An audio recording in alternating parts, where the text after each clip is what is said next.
We have 4 square root of 5 plus 7 square root of 5. Ang index nila dyan ay 2. Parehas silang may index na 2 and their radicands parehas namang 5. So therefore, these two terms are similar or they have like radicals. Therefore, pwede po nating i-add ang kanilang coefficient which are 4 and 7. 4 plus 7, that will be equal to 11. Then just copy the radical, square root of 5. And that will be the final answer.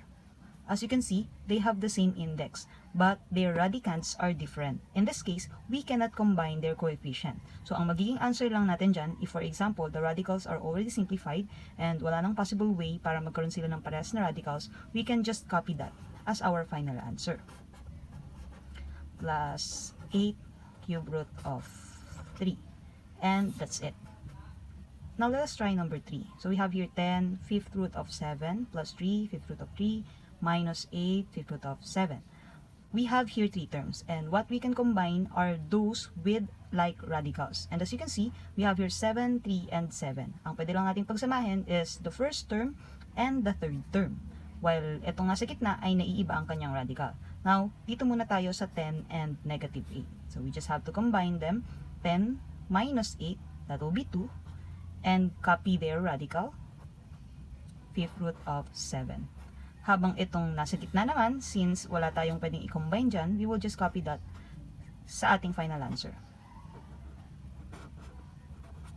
And that's it. That will be the final answer. Let's have number 4. So, sa number 4, we have 4 terms. What we can combine are this 5 square root of 2 and negative 8 square root of 2 because they have like radicals. So when we combine their coefficient, we have positive 5 and negative 8. It's like 5 minus 8. You will have the result of negative 3. Copy the radical, square root of 2. While for this 2, we have 9. And then, if the radical has no coefficient or you cannot see the coefficient, meron po yung 1. Okay? So, we are adding 9 plus 1. That will be positive 10.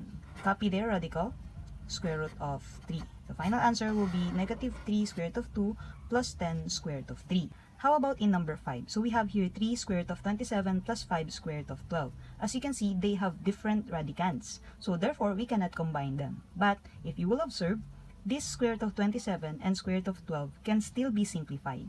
In that case, we have to simplify them first para malaman natin if we can combine them later on. So to simplify something like this, is like we just have to get the factors of 27 and then maghanap tayo ng factor niya na perfect square. So here